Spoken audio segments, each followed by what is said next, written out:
Oh, cut my lace, lest my heart, cracking it, break too.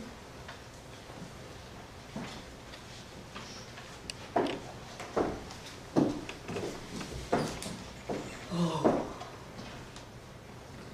woe the while. Thy tyranny, together working with thy jealousies, fancies too weak for boys, too green and idle for girls of 9. Oh, think what they have done, and then run mad indeed, stark mad. For all thy bygone fooleries were but spices of it. But thou betrayedst Polixenes, 'twas nothing. That did but show thee of a fool, inconstant and damnable ungrateful. Nor was't much thou wouldst have poisoned good Camillo's honor, to have him kill a king for trespasses, more monstrous standing by. Whereof I reckon the casting forth to crows thy baby daughter to be none or little. Or devil would have shed water out of fire, don't. Nor is't directly laid to thee the death of the young prince, whose honorable thoughts high for one so tender, cleft the heart that could conceive a gross and foolish sire, blemished his gracious death. This is not, no, laid to thy answer, but the last. O lords, when I have said, cry woe, the queen,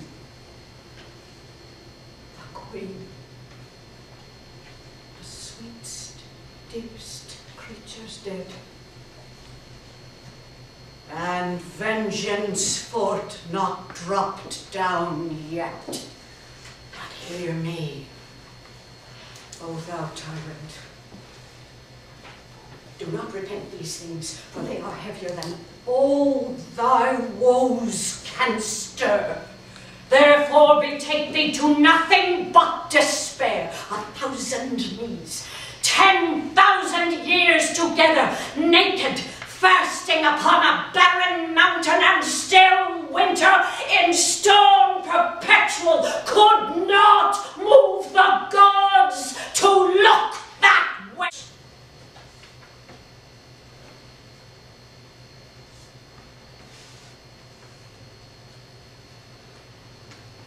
Oh.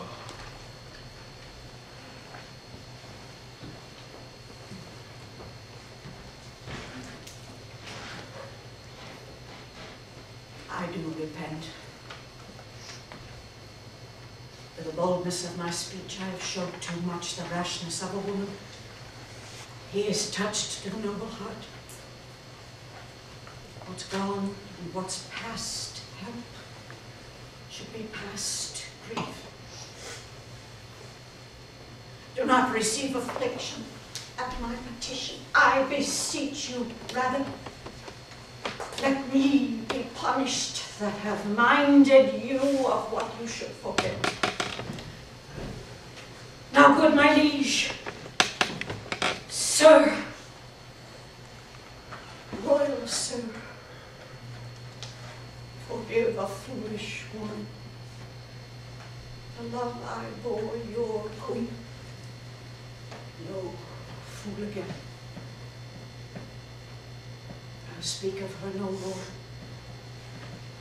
nor of her children. I'll not remember you of my own Lord, who is lost. Take your patience to you, and I'll say nothing.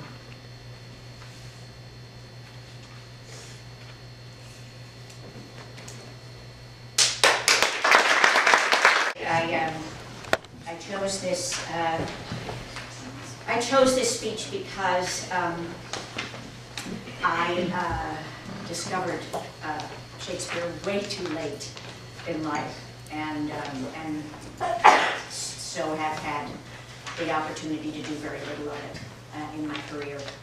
And the little Shakespeare I have done, and most of what I've done as an actor, is comedic work. So I really wanted to sink my teeth into something that A, required verse, and B, had a lot of power in it.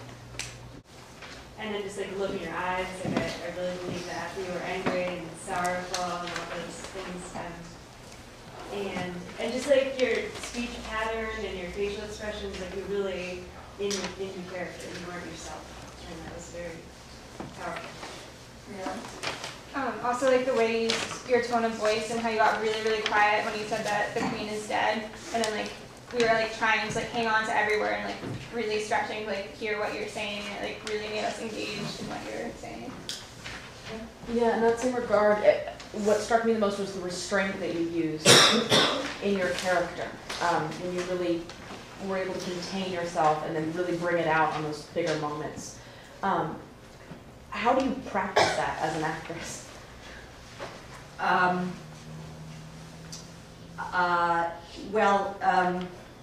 It's interesting. I just want to say one thing, which is that every single time I've done this, in rehearsing it by myself and in rehearsing it here with Professor Riggio and Charles the other day, an extraordinary, overwhelming emotional response has been brought up by the language, by the playwright. And it is a measure of nerves that tonight I was just self-conscious enough that didn't. So just for those of you who may be considering performing in public, nerves never go away. But in fact, Charles and I were discussing, sometimes they get worse. And I was probably more nervous to do this in front of you tonight than I've been for many things. But anyway, that's a long way of answering your question, Karen, which is that the way I memorized this, and I was actually very surprised at how easy it was. I did it purely according to the meter. I did not memorize it for sense. I did not start working on it for sense until after I could recite every line in meter. Because it's like music. It sinks in at a level that's beneath memory. It really does. That's why, forgive me for, acting like a teacher, but that's why Shakespeare wrote it that way, because these actors had to memorize so much of it so quickly. Just every time I see you perform, it's amazing. You're always bringing something new to each character, and it's such a treat to be able to see that. Thank you, David. Thank you.